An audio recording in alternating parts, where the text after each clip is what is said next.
Today's Captain's Blog was brought to you by Paul Plusa. It's entirely his fault.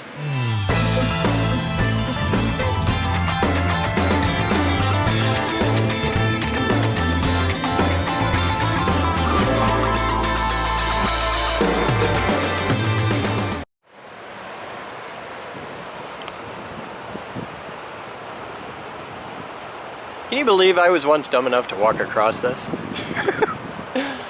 Hi there guys, welcome to today's Captain's Blog. It's 13:30 hours on... what? I don't know. Stupid watch. Monday, August 1st, 2016.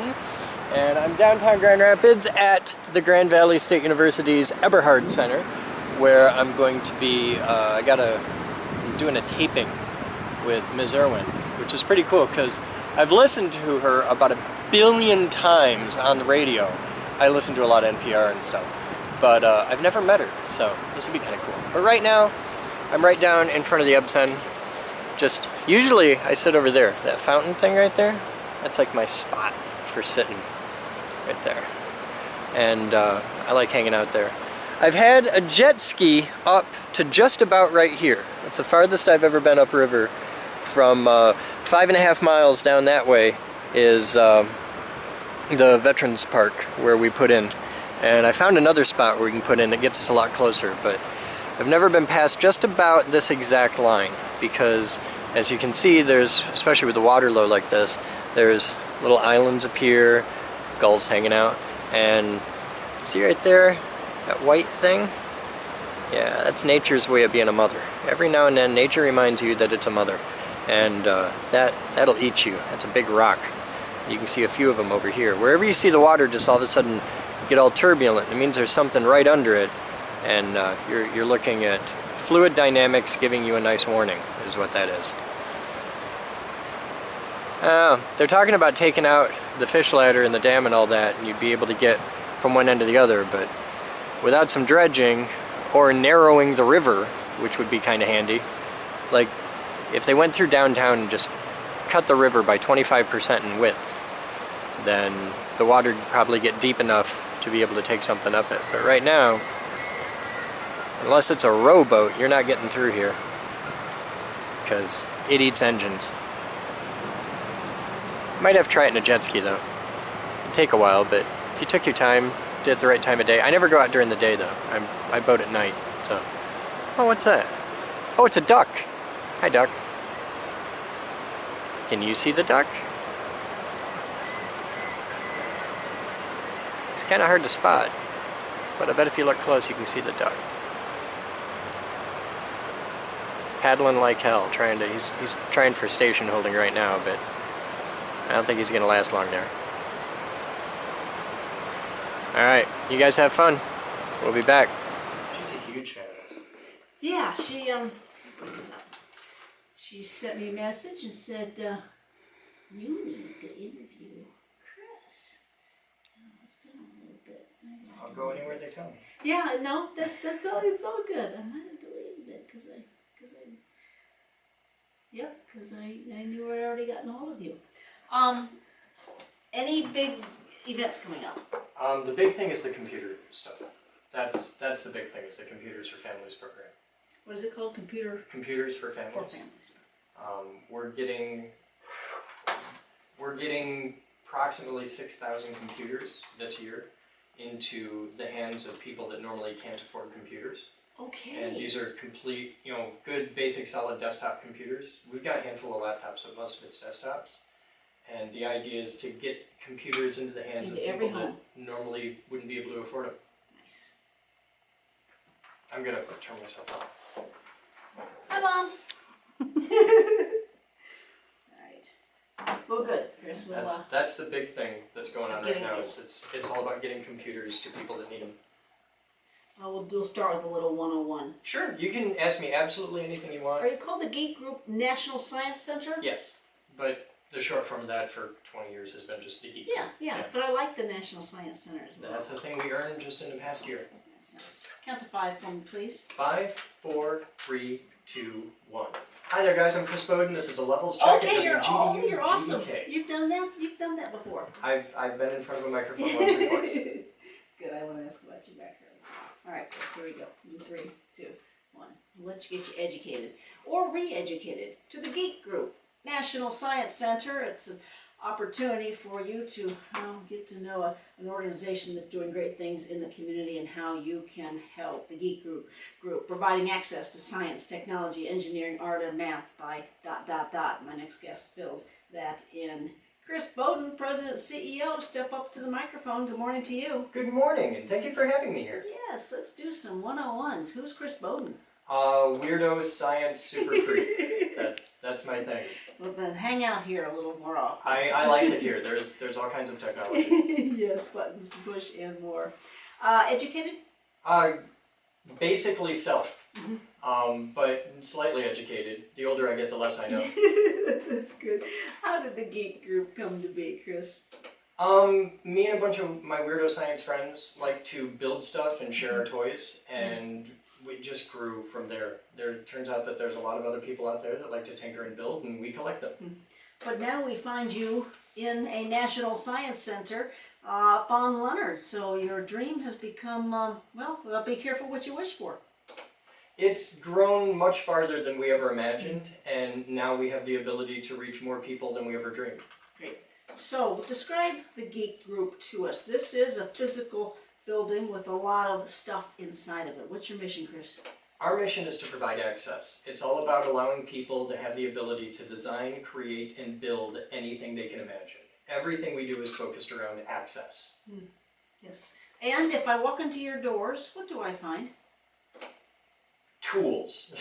Lots and lots of tools. We have more tools in our building that you can use today than Home Depot has for sale in their store right now.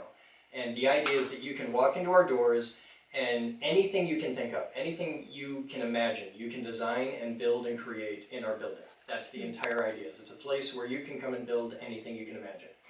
Is this membership-based? Fundamentally membership-based, but where we originally started out as like a makerspace. Most makerspaces, the monthly rate to join the average makerspace is anywhere from $100 to $300 a month. The price for us is $20 a month. That's it, and that's a whole month, full access, $20. The idea is access. It's getting it as affordable and as accessible as we possibly can to everyone with a sincere and passionate desire to learn. At one point, weren't you open 24 hours a day? We step in and out of 24. We're open pretty much 24 hours a day for established members, but for just the general public and probationary members, we have set hours. Yeah, because the CEO president needs his sleep too. Oh, sleep. Overestimated, right?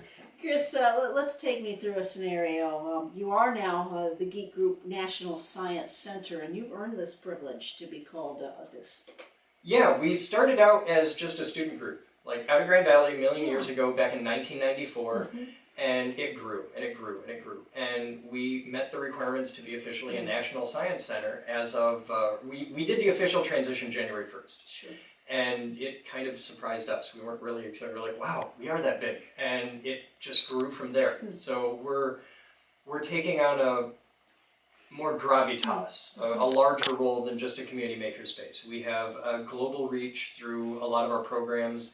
And instead of just being a place where a couple dozen people can come and use a table saw, we're giving 6,000 computers to families. You know, it's larger scale stuff, and it's kind of fun. Yeah, we're going to get to that. How do you get your stuff?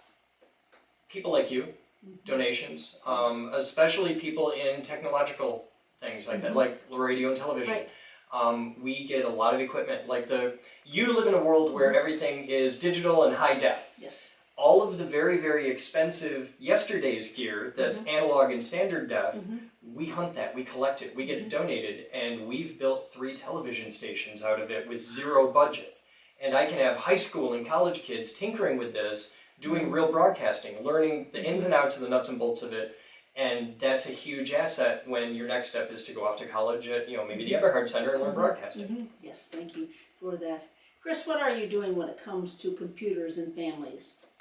Right now, we're in the process of getting our goal is 6,000 this year, of getting computers in the hands of families that otherwise can't afford them. Yes. There's a lot of people, like in our backyard, Union High School has a dropout rate approaching 1 in 4, and I'm not okay with that. So the big thing that we can do is provide access, once again, and get these kids things that they need. One of the top tier things for that is a basic desktop computer.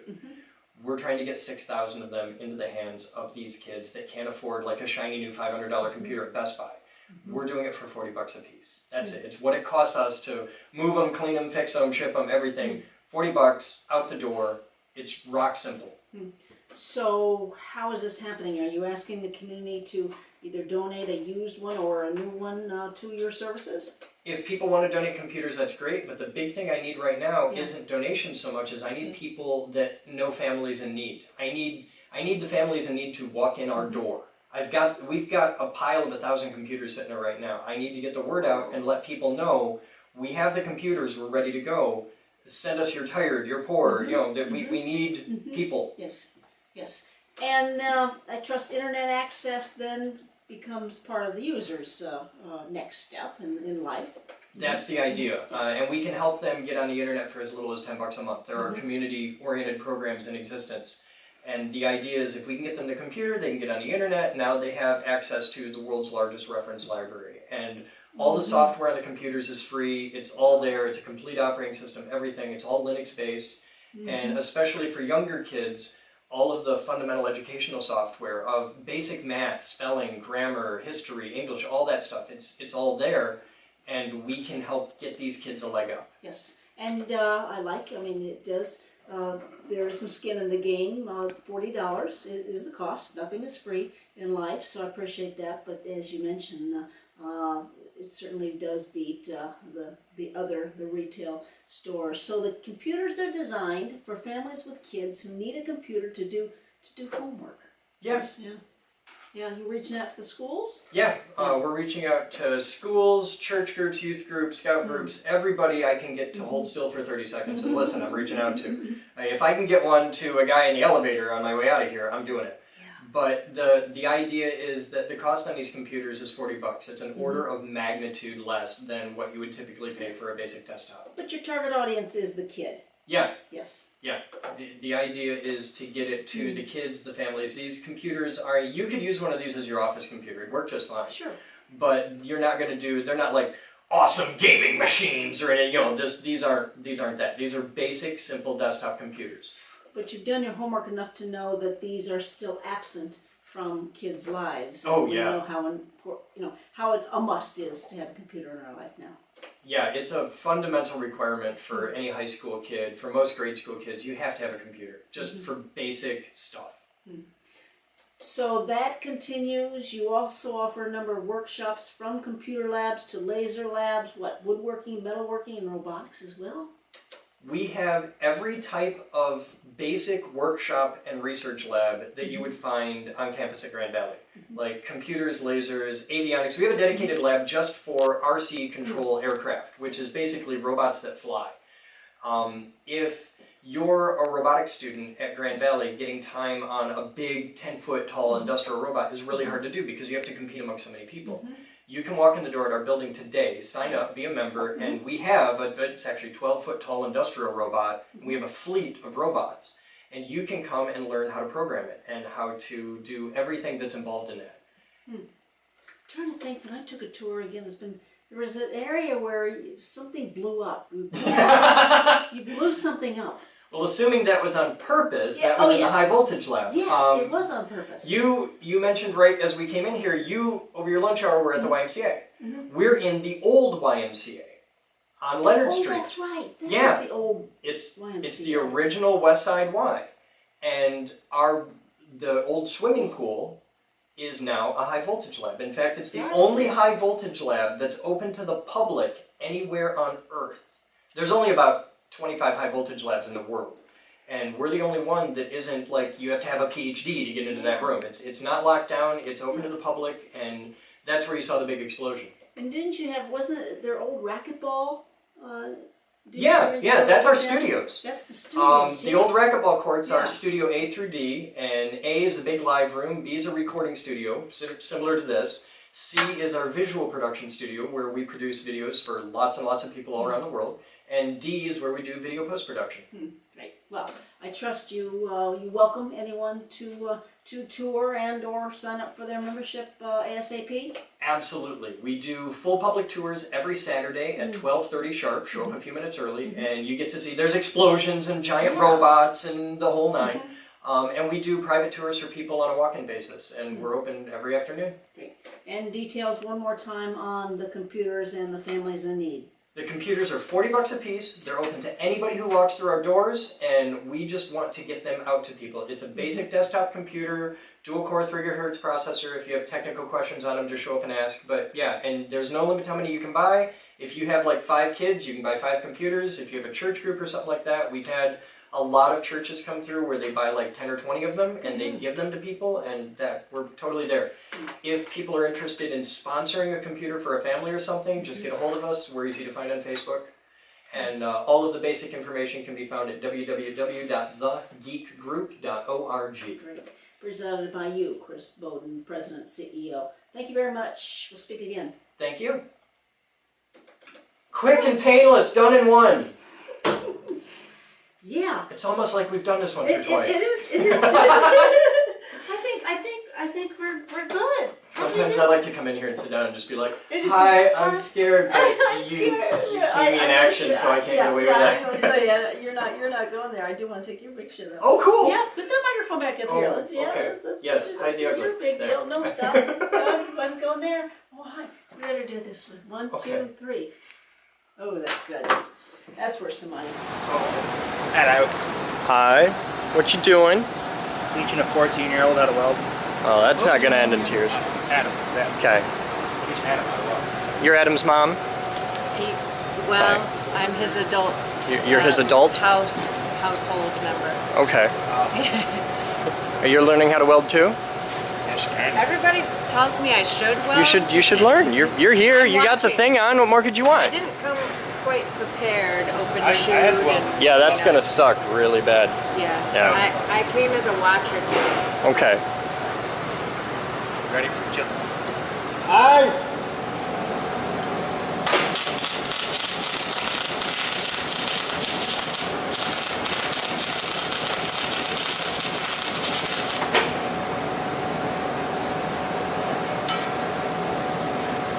So there's a good head.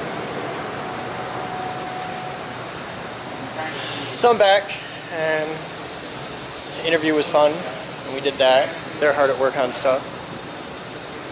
Katie's doing something. You're still working on shelves? I haven't had anything else to do, so I've just been like, Oh, I got like 10,000 things you could be doing. But they don't have to be that clean, and they don't have to be painted. You can just put them together and put them under the thing. Use quarter 20 hardware. Quarter 20 by, I think, 3/8 is the perfect size for that. Safety glasses. I'm very stringent on safety too, because I was a safety director for a business. So this is Chris. Hi, I just got back. I was just shooting some blog around. So this is Guy, and I'm sorry, I didn't. Kim. Kim. Hi, Kim. Yes, hi. I'm Chris. Welcome to the Weird. Howdy, sir. Hi. So Guy is a veteran, and he is interested in possibly helping out. It sounds like. Kick ass. So Well, Definitely I give trust him a you. tour. Show him around. Give him a nickel tour. All right. I'm gonna check up on the office. Did you get my picture? Your picture? Is that a camera? Yes, I got your picture. Okay. I got his picture too. I get pictures of everyone. I just wondered. It's okay. It doesn't steal your soul. Only mine.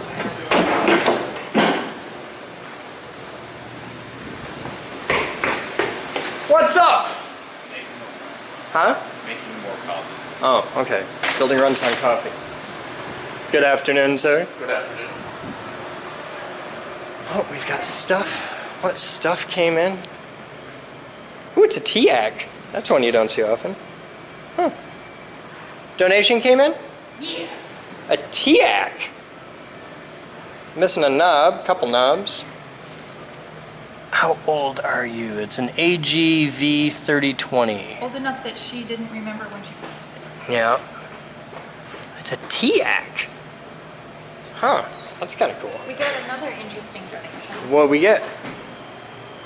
Oh, God, yes. Bins. Yay, bins. With bolts. bins with bolts. They're all stainless. Where'd they come from? Just a dude. I like this dude. And a mattress topper? I think this has more. I think it's a sheep. There's a sheep on it. More bins. Oh, more bins. And some nuts. No sheep? I want a sheep. I want a sheep. It's been a little busy while you were gone. Yeah, well, we were in and out in no time. Like, just 15 minutes. It was great. It was really easy. She's cool to work with, too. I like her. I like working Yeah. with her a lot. I've done a couple of shows with her. Okay. She's been through on a tour like 4 years ago. I didn't know. Yep. So, alright. We'll be back. Today's Captain's Blog was brought to you by Paul Plusa. It's entirely his fault.